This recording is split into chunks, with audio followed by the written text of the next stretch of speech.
Welcome to the Firekeepers. I'm Sarah Jamwell, and today I'm sitting with someone whose work sits at a crossing that I find endlessly fascinating, the place where psychology, culture, and the practices that hold people together either survive the journey of immigration or quietly break apart somewhere between one world and another. Dr. Pauline Yeghnazar is a licensed clinical psychologist, founder of Neurotherapy and Wellness in California and New York, and the creator of Bridging Gaps, Breaking Cycles, a coaching and community education organization. She's a 1.5 generation Iranian Armenian woman, a daughter of pastors, a person who grew up straddling three worlds at once, and she has turned that lived dissonance into a clinical gift for the children of immigrants who come to her feeling fractured, unmoored, or quietly ashamed of the very traditions that once made them whole. So what I want to explore with her today is not therapy in the abstract. It's something much older and much more specific. The everyday and sacred acts of remembrance, repetition, and belonging that cultures have always used to locate themselves. What happens when those practices in diaspora? What gets lost? What gets shamed? And how do we find our way back? So welcome to the Firekeepers. Thank you so much, Sarah. So let's start off with a pretty kind of basic question. What are the practices of your childhood that felt most alive to you? And which ones, if any, felt like performance without a pulse? Such a good question. I vividly remember just meal prepping. A lot of dishes that my grandmother or my mother would make are very time intensive. So just the actions of chopping a ton of herbs for a stew called warma sabzi, or making the meat mixture and then putting it into the little grape leaves and rolling it and learning from my grandma, hey, if you do this and it's not tight enough, all of the inside stuff is going to come out when we cook it. And so really kind of gently showing me how to roll them. The meal planning, whether it was abgusht, which is this stew of meat, and then after it's done, you separate out the meat and turn it into like meat patties, and you drink the soup on its own. Just lots of time intensive, really multi-step, pretty hands-on, takes a village to make kind of dishes. That for me felt so good. It was sensory. I mean, sometimes I was like the older sister that was supposed to be doing more. My sister and I would fight over which job was the desirable job and which one neither of us wanted to do. But I do have so many fond memories of feeling like we were coming together, mostly the women, and making a meal. And the men did kebabs and things at picnics that I remember over the charcoal pit, and just very ceremonious and multi-step complex recipes that I just feel like took up an entire day or an entire afternoon, and then add in all the hours of then setting the table, sitting together, eating and enjoying it. So that for me, with my mom and my grandma passed on now, like just thinking about that puts me in a place of nostalgia and gratitude. Whereas there were certain, you buy this Armenian pastry called a paska, which is kind of like a panettone for Italians for Easter. And I remember my mom running around needing to get one before Easter. And I kind of was like, what's the big deal? Like, I didn't really eat it or love it. It's got this like sugar coating on top. So it kind of felt like just having the necessary artifacts that you Mm. needed felt for me a little bit like, oh, I could live without that. Like, it didn't feel the same as creating something, making something. It wasn't relationally oriented. It was kind of something just ornate that sat on a table. And Mm. so that for me, some of the artifacts that you need, or even I'd get annoyed at Easter time. I don't know, maybe I have a thing with Easter, but during Easter time, when there were fake eggs put into the baskets, it's like, Yeah.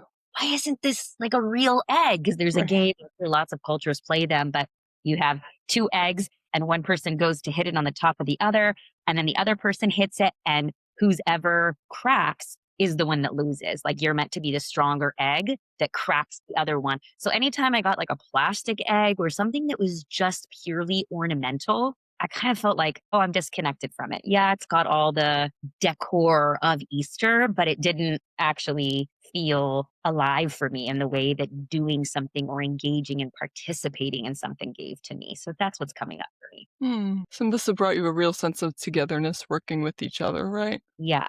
Yeah, and it was almost like a rite of passage. I remember when I got really good at making the dolma, it was like, "Oh, I've made it," grandma's no longer coming and being like, "Oh, most of these are no good." Right. She's giving me like, "Oh, this is really good." And it almost felt like, yeah, a rite of passage into the matriarch of our family, which is definitely my grandmother, signing off and approving. And I've had many clients that have talked about making the tortillas and feeling like, oh, when mom is no longer seeing that I'm burning them or watching over my shoulder, feeling this sense of like, I've arrived, like I'm one of the women because now they don't have to second guess my work. I've talked a lot about rituals in the last few years, given the uncertainty, level of tragedy and injustice that's happening on a global scale, and really reconnecting to the grounding practices every day that give us a sense of agency, grounding, give us a moment of reprieve from the constant go, go, go, get us into that mindful, present focused, often sensory experience that is a necessary glimmer for undergirding our nervous systems to be able to hold the capacity for taking in the news that many of us do not have the privilege, nor do we want to disconnect from. We want to be engaged and be good global citizens. Many of us, as children of diaspora, have our hearts across the world in lots of different places in the form of family members or even just memories and ancestral connections. And so, having that ritual is a way of reclaiming meaningful agency and hope and a moment of certainty or choice in the midst of really understandable, dire feelings, heavy feelings of helplessness, anger, injustice, erasure. And so, another way I've really seen it play out in clients' lives is that reclamation of cultural practice, even in a small form. Like, I find it when I don't use a tea bag versus actually put my tea leaves and stew them. It only takes a few more minutes. It's not some huge feat or a huge kind of effort in terms of time and energy, but it does help me feel like I'm reclaiming a cultural practice, especially in the midst of threats and to our identity and a Mm. sense of erasure. Like I've talked with a lot of Palestinian clients around how those small but really profound rituals can ameliorate some of that true sense of literally being wiped off the face of the planet. And so it's important for not just giving us a sense of agency and direct action and choice in the midst of uncertainty and injustice and helplessness, but it's also a way to be like, not only am I surviving, but I'm enduring and I refuse. It's like an act of resistance. I refuse to be erased. These are the small ways where I'm sticking that flag in the ground and being like, I'm here, I'm still here. This is really, really important. So, when children of immigrants come to you or to the clinicians at NOR, what's the most common relationship they have with the traditions of their parents' culture? Is it grief or is it embarrassment or maybe some kind of nostalgia for something that they've never fully participated in? When you were talking about which of these do they come with, I wanted to say all of the above. Mm, I think the sense of, I'll break it down, the sense of embarrassment is often in which every childhood immigrant can relate to, is a moment where you realize that the rituals that are so important and practiced at home are not universally celebrated and are a point of difference. right. So maybe it's cultural clothing or a cultural practice, and you're recognizing, I grew up in America. So it's like, oh, larger American society is not going to legitimize this, going to see it anywhere else. So I find that the embarrassment is some level of that gaze that was placed upon us and a younger version feeling embarrassed for being different and othered. And so sometimes people have a guilt about that because they also have a nostalgia around it. It was time of togetherness, family, maybe people have passed on. And there's a sense of like, oh, I was embarrassed about this thing. But I also wish for the people to be around, for us to have maybe that closeness in terms of physical proximity to our family members. And then that brings up grief, as you talked about it. Maybe I don't know the full weight or history of this. I know we practice it, but why did we practice it? Why didn't I ask more questions? Now, maybe like both the matriarch and the patriarch of my family are gone, as well as my mom. I'm like, oh, I wish I'd asked all of these questions of them. Right, right. And now it feels like that's lost to some degree in a personal sense. Of course, I can get on the internet and I often could, tell my clients, like, find out, seek those resources that now we have access to, even if it's not in the form of the historical familial knowledge of a member of your family. But it brings up all of that, right? The grief. And then sometimes the grief brings up also the anger. Why wasn't I taught about this? Why didn't they teach me how important this is? I wish I knew my native tongue so I could say the prayers for this, that, or the other. I wish I knew this in a better way because my parents made me go to school, on the weekends and learn this as part of my religion or my ethnic and cultural practice. And so I think it's all of that mixed together when they come. And sometimes the work is just unpacking all of those various layers and making it okay to feel all of those things simultaneously. Because I think if you don't feel a certain part of it, you're actually not going to be able to re-engage with your cultural practices in a way that feel meaningful because you're not even aware of what the meaning is for you yet. So if someone what does it look like when someone arrives having walked away from an inherited practice and then tries to find their way back to it? Yeah. What does that barrier look like? Is it shame? Does it feel maybe performative without the community that originally gave it meaning? When I say this, I'm really, it makes me think of the way Turner talked about communitas, that sense of being held inside a group in the middle of a transition. And I wonder if part of what people are grieving is not the practice itself, but the fact that there's really nobody else left to do it with them. Yeah. Yeah. Or that nobody taught them. So the Yes. loss of that relational transfer, Right. there's a huge grieving of that. Great point. We Yes. were in relationship. So why was Hmm.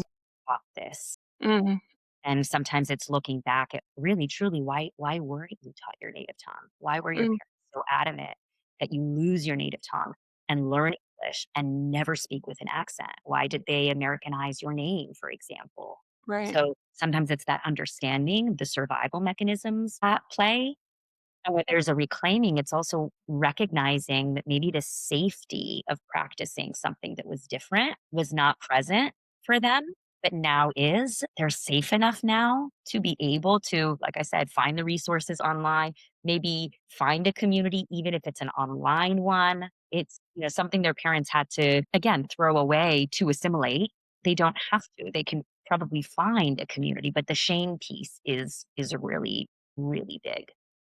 Like, there must have been something wrong with me to not have learned it rather than, can we look at how my family may not have relationally given this to me or taught this to me because of the circumstances that they were in without either a lack of community or not wanting to draw attention to their difference because that would mean some kind of threat economically, relationally, socially. So I think some of it is unpacking the understandable anger at some of the ways in which these assimilation processes and xenophobia operate to rob immigrants of their cultures. It's like the quintessential, you're in America, learn to speak English. It's like not having an appreciation for, oh, what language is that? Yeah. Come, it could be a true pluralistic society where more is more and diversity Mhm.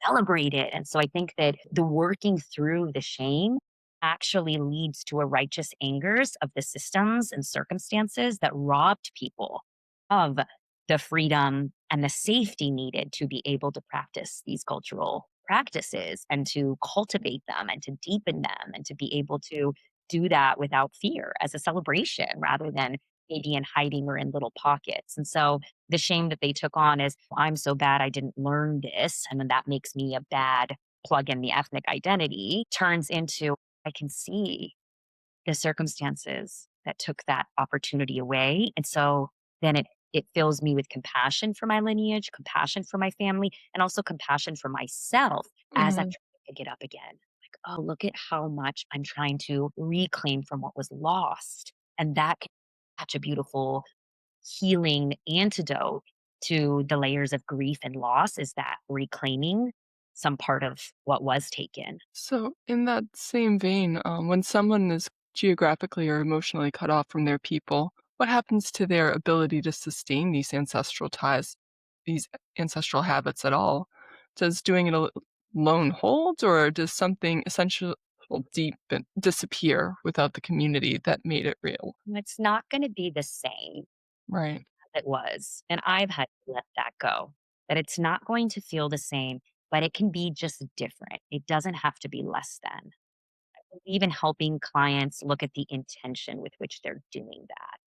Also, to bring in imagined and historical community. Right. Like, I imagine when I'm cooking a meal, my mom or my grandma present. They're not physically present, but I can bring in that intention of connecting to them, making the memories alive, and Mhm. something that does feel really healing to me. Now, it's Mhm. very different if I'm physically cooking with my sister, but it doesn't have to be less than. It's just another access point.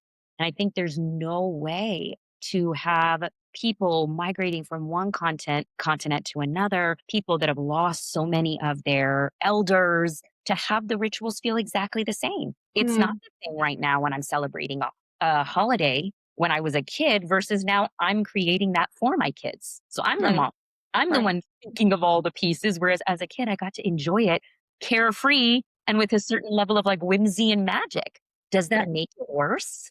No, because now I have to reframe to allow for the joy of my kids to be my joy, for me to realize that I am carrying now the auntie or the mother role, and that is meaningful. So it's not the same exact experience when you're practicing something alone as when you're practicing it within a community, but you are still practicing it even when you're alone. That's how meaningful it is. There's the Wednesday before Persian New Year, Nowruz, which is called Charshamba Suri, and you jump over a fire. And I remember one day I was so busy, I hadn't even thought of it. And at 8 o'clock, kids are down, for bed. And I had this pang of guilt, like today is Charshamba Suri, and I have not even thought about that. And I was like, wait, rather than shaming myself, Mhm. can I just turn on a candle and do it right here in my living room? I was in my pajamas, put on a candle, jumped over it, said the ritualistic thing that you say, like you give your stuff to the fire and you take from the fire its vitality. Right. I just had a moment of reflection. And so that can be really meaningful. It's not the same as having Charshanda with these huge bonfires as a kid with my parents' church and 100 people around, but it can be different and it can be meaningful nonetheless. And I think when we let go of it has to look exactly the same for it to be meaningful, we allow connection and that tradition to carry through, even as the circumstances and environments have changed. Right. And as humans, of course, we need to evolve, right? So it makes perfect sense that our rituals would evolve with us in Yeah. that sense, you know? Yeah, yeah, and then when Armenian New Year, or not Armenian New Year, Armenian Christmas, I invited a bunch of my friends over and made a traditional meal for us all. So Oh, it wasn't the community of Armenians because that really doesn't exist where I live. It was a community of my friends that I was inviting in to witness something. So again, really different than celebrating it with my family, but really meaningful nonetheless to be able to show my friends and loved ones here a special part of my culture that they got to experience in that one night. so then can it map the way cultures have always used structured passage as separation, threshold, incorporation to move people through major life changes? What I find striking about that is how many of the people you work with are living permanently in that middle space, the threshold never fully incorporated into either world. Does that land for you clinically? And what do you find people reach for when there's no formal structure to carry them through? Yeah. That is half the battle of the work of all of my clients is to actually let go of the structure and Mm, just come up with a structure. right. And to find the structure, I say find your other path. It's not even a hybrid or a middle path between identities. It's another path altogether. Person's path is going to be dependent on a whole host of factors. So I think that we are looking for that, the structure. And part of that is to validate our goodness. I think part of the historical trauma and intergenerational trauma and current systemic trauma that so many of my clients go through, there is an inherent byproduct of shame. And I think having the structure by which you can be a good Armenian, a good this, a good that, can kind of quiet that shame Right. rather than it's not actually about proving my goodness. I am inherently good. Mhm. So from that place, what is a structure that I can sustain, that works for my life, that is meaningful for me? And some people are more structured and some people are a little less structured. Somebody's routine is another person's suffocating trap, and somebody else's flexibility is someone's worst nightmare. Like you've got to find what works for you. And I think that can be so hard for clients who are looking for, okay, give me that one structural thing that when I do that, I'm going to feel whole and complete and good enough. And I'm like, you are whole and complete and good enough already. Let's find that other path. All parts of you can exist and the things that are most meaningful for you. And those things are going to change. I've become a mother. I have kids. Some of the priorities around tradition has changed. Maybe in my 20s, I didn't care so much about that. And now giving my children that experience feels more meaningful. So it's got to be a structure that also feels like it can evolve over time in your life because in different seasons, you're going to find different things important. So it's letting go of some of I think those remnants of trauma that can be kind of sneaky. Tell me how to prove my goodness, including my cultural enoughness. It's like nobody needs to give that to you. You have that inherently. And you being mixed or third culture or child of diaspora, you knowing or not knowing the native language doesn't change that. So there, what feels meaningful. And for one person, the structure might include relearning or learning for the first time Mhm. the tongue of their native home. And for another, they're like, "Oh no, that doesn't actually define it. This does for me." And so it's that other path. And it's going to look very different depending on each person. So, what separates the clients who actually build sustained practice into their lives from those who connect with the idea but can't actually make it land? Do you think it's the belief, or is it the structure, or is it the presence of witnesses, someone who sees them showing up again and again? It kind of reminds me of like the revival of indigenous sweat lodge ceremonies in North America. The way the consistency was held not through individual willpower, but through the structure of the ceremony itself and the relationship to the elder who carried it. The witness was built into the form, right? So do you find that people need something similar, like some external container, before the internal motivation has a chance to develop? Such a good question. I mean, I don't know if there's a linear way of thinking of it, whereas one thing has to be there for then the other to follow. Mhm, I think when an individual's internal desire to do that also gets met with any level of community support or relational support, that's a really good recipe for getting something going. yeah. And the clients that I find that maybe want to, but then are not able to, a lot of times it's because, either they lack that social support or the reality of their lives is so overwhelmed by the capitalistic need and necessity to survive that they just don't have a lot of time for reflection, downtime, ease. So for them, I think it just becomes about plugging in very little rituals to begin Mhm, to even experience some of the grounding and the choice and all the other stuff that we were saying comes from the practices. But I often find it's not a person's lack of desire or even ability. Sometimes it has to do with what else is going on in their lives. Sometimes people have just way too much on their plates and are in kind of survival mode or have a lot of caretaking responsibilities and just finding a moment for themselves, let alone to create some kind of ritual is helpful. In that person's situation, I often say, how can you have a community support you? And sometimes the community is supporting you in carrying out the ritual and sometimes they're providing childcare so you can go create a ritual. Like they're freeing you up by doing something else so that you can have access to just some connection time with yourself. Like if you don't have a mindful pause internally, it's going to be really hard to get any kind of, and it's going to feel performative no matter what you do. Is they're going to be so not connected right. that it's not going to really give you a lot back. And I think that's when people are like, oh, this isn't worth it. But if you have presence, which means somebody has cooked dinner for you, a friend ran an errand for you, a neighbor took care of something, you might be able to actually connect to a ritual that's meaningful for you.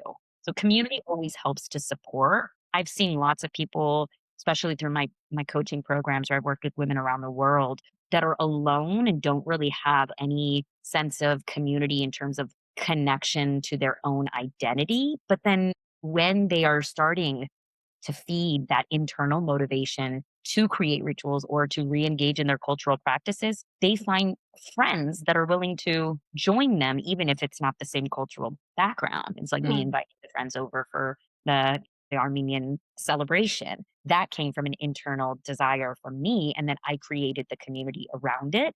So the community does not have to share the cultural background or practice in order to be a supportive influence in that. So I mean, the internal motivation is probably really important, but community is kind of an essential part of making it sustainable. So there's also something in the anthropology of ritual around embodiment, the idea that the body carries knowledge that the mind has already let go of, that you can perform your way back into a feeling of belonging even when that belief has gone cold. You kind of touched on this a bit, but do you find that in your clinical work? Do you think that people can re-enter something through the doing of it before the meaning has fully returned? Absolutely. Relief. You can be moving and grooving to music that you don't even know why it's resonating so deeply. Mm, Another thing that I help clients do is let go of needing to know all the time. mm, Know meaning from a cognitive, intellectual place. Is it enough that you experimented? I'm big on experimentation. Put on a bunch of different music from around the kind of cultures that you connect with, right? So just plug that in to Spotify, see what comes up, start moving. What resonates with you? You don't have to know why. Is this trust in the body that maybe there's a certain rhythm that works for you? There's a certain kind of frequency of voice that feels like it does something to you. You don't really have to know why or go searching for the history and the meaning. Like think about a lot of these practices with kids. Kids enjoy the movement and whatever's going on with the family without having the entire thesis of the history of this practice and what happened. They just know it felt good. There was community around them. There was love. There was connection. There was laughter. So that can be enough.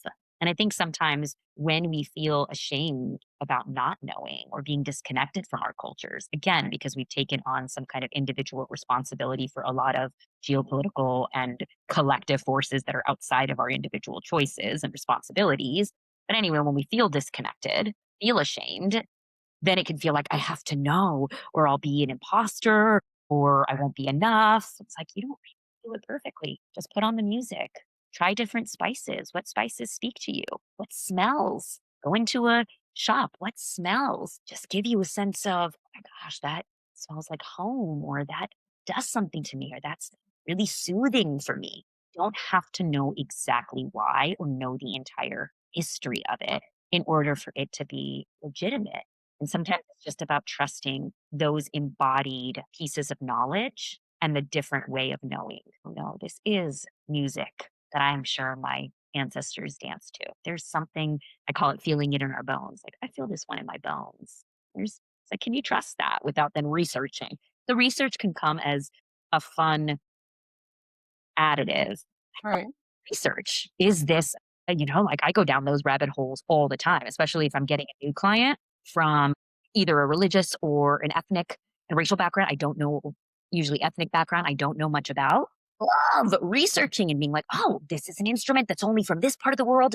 I love that stuff. So do it because you love it. Mhm. Don't do it because if you know all the instruments, then it somehow legitimizes that you can dance to that music and feel it in your bones. So it really Mm. is about retrusting your body when it comes to some of those basic senses like smell, taste, sight. Like what colors appeal to you? What kinds of artwork appeal to Mhm. you? Can we print out a few and see what does this do for you? Mhm. That can be enough. I really love the way that you are making I don't wanna say basic things, but like these small steps that people can really start and feel like they've accomplished something and maybe, in the future go on to accomplish even more, learn more, do more, because of course that first step can really be the hardest for especially in these kinds of situations. So this question kind of is near and dear to my heart because I'm a part of an intercultural couple. But when intercultural couples come to Noor, whose traditions hold the household? How do you help two people build a shared living practice when they are each carrying different inheritances and possibly different ideas about what that continuity is even for? That is so good. The first step is recognizing each of us has an inheritance. Mhm. And when you are in an intercultural couple, unlike the givens of marrying someone from the same background as you, where maybe some of these assumptions that they grew up like you did hold true, which they do not always. In an intercultural couple, you very quickly, even through the dating process, notice that they do things very differently than you do. Their family does a lot more differently than you do. Maybe there's a huge cultural learning gap of your family operates like that, or there's a difference in religion and religious and spiritual practices. And it really it encourages or not encourages, it challenges each person to really have to be explicit and aware of their own inheritance. Mm, I've been given. What have I been given in terms of what is valuable, what is good, what is not good, what is important? And that first step then allows each person to say, well, what is valuable then to me? mhm, Or I've married somebody or I'm connected to somebody that's not from that background. mm, Clearly, it's important for me that right. love is, it's like it takes some courage to do that, to go beyond the bubble. Yes, for sure. And so then you, Absolutely. what's important to me? Clearly, I wanted just exactly a repetition of the past. I would have married or connected to somebody that would have given the repetition of the past. I've chosen someone different, and there's a reason there. Mhm, Let me use this as an opportunity to then look at my inheritance. What have I been given? I call it keep, edit, discard. That's mm, actively engage with our cultures. What do you want to keep? And sometimes what I help couples do is keep the value and recognize that the value can be embodied in a whole number of different practices. If your value is to be hospitable, there's so many ways to be hospitable. right. It's not a practice, it's a value that can be practiced in a whole host of ways. And that frees up and opens up so many possibilities. Edit is like, okay, I like this, but it's got to be tweaked. Maybe it had a certain level of patriarchy or sexism tied into it. And I don't really want to pass that on to my daughters. So we're going to do that differently. And then discard is like, oh, absolutely not. Like I don't want this to be a part of the cultural practice. This is a cycle I'm breaking. This was harmful. I don't want to do that. Mhm, Couples have to kind of do that with one another. What do we want to keep? What do we want to edit? What do we want to discard? And I often help them get to that level of values so that they're not fighting over the minute details and they're seeing it at the level of meaning and what we do want to pass on, what is truly important to us. And always from that place of, and we've chosen each other very consciously to not just repeat what we had. So because when we feel like we're going to lose something, the body sees that and feels that and experiences that as a threat. And then you find that you're fighting with your partner around that. And so then I help people see you've chosen different. Difference is not a threat here. Difference is actually baked into the cake of your original choice here.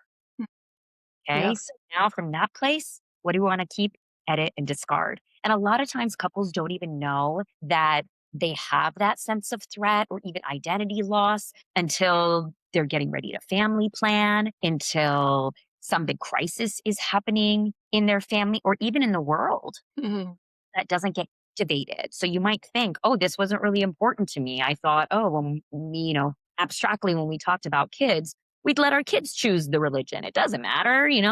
And then all of a sudden you're family planning, you're pregnant, your kids are in the world, and you're like, oh my gosh, this is so important to me. And I didn't realize it was important to me. So that can bring up a sense of just fear and anxiety that leads to having a really adversarial and hostile interaction with one another. And so then it has, you chose differently, mhm, changing. How do we reduce that sense of threat so you all can feel safe to actually engage very intentionally with your cultures and mm, what feels right for your entire family unit? And sometimes that means leaving room for one person to practice things that the entire family may not practice or the other person may not be as involved in. And there's a grief to that. There are certain practices that you might go to if you do practice two different religions. That person may not come to church or mosque with you. And can that be okay? Can it be like mine, yours, and ours? And as long as there are some our traditions, sometimes it can be okay to allow that difference to be there without it being a threat to the relationship. Absolutely. I've been very lucky in my experience because my husband's family has been very supportive of my learning about their culture, and I've really enjoyed learning about the culture and all of the experiences, the foods, the music, the dance, all of it, art. It's been a really great experience for me. I love hearing that. Yes, absolutely. And can I just say, like, what you just said, that's part of helping couples get to that place of because this person is in my life, my world expanded. Mm, Expanded, beauty expanded, my experiences and adventures expanded. And so that's the complete opposite somatic state as when you're feeling threatened, you get small and narrow versus when you can help couples connect, remember why they chose one another. They can get to the place where they see choosing one another as this additive experience, adding to their lives, adding to their experiences rather than taking something away from them and needing to fight in this zero sum way. Like if you get that ritual, then I'm somehow losing some part of my identity. It's like, no, you can both really enjoy getting to know one another's backgrounds and that's a gift that you're getting by having this person in your life rather than this point of grief or loss or threat. for sure. Yeah. I mean, the approach there just makes a world of difference. I mean, for me personally, as I said, I've learned so much more that I never would have known about before meeting him and his family. And I do feel that I'm a much better person for having experienced all of that. Yes, it comes with its challenges, but we don't want to throw out all the benefits too. For sure. Yeah. Yeah. And there can definitely be problems, but Mhm. the benefits have far outweighed any kinds of issues, Yeah. really, for me. I'm so glad. So I just want to, for someone who's listening, who's been carrying around the loss of their culture's tradition quietly, they're too assimilated to go back, but too unrooted to feel at home. What is the one thing you want them to know about where to begin? I think you're too assimilated to go back. That's okay, great. That's where I would say your body is already back there. Hmm. There's a part of your body that never left home. Hmm. So it's in you. It's in you. You don't have to, you just have to rediscover it again. That's it. And it can be in the smallest way. The smallest action imbued with intention can change everything. So, if anybody wants to get in touch with you, how can they do that? So I'm on Instagram. That's probably the main place you can find me at Pauline the psychologist. My community that I've built there in my page is a love letter. And from there you can see all the various coaching programs, therapy stuff. I have free resources. I run a book club. I do speaking engagements all over the world. So lots of resources from there. That's probably a really good place to start to find me and get to know what I'm about. Well, thank you so much for joining us today. What really strikes me about this is how clearly you hold both the wound and the medicine in the same hand, right? You don't ask people to choose between where they came from and where they are, and I think that's beautiful, quite frankly. You tell them they can hold both to grieve what was lost in transit and find the living thread of practice that can still carry them through. And I think personally that's the root of what ritual is for. It's not performance, it's not nostalgia, it's not obligation, it's continuity, right? It's the thread between who we have been and who we are still becoming. So if today's conversation has stirred something in you, if you're starting to ask where your own thread went, I hope you sit with that and really think about it. And I hope you find your way back to the fire. So links to Pauline's work can all be found in our show notes. Until next time, I am Sarah Jamwell. This is the Firekeepers. Thank you.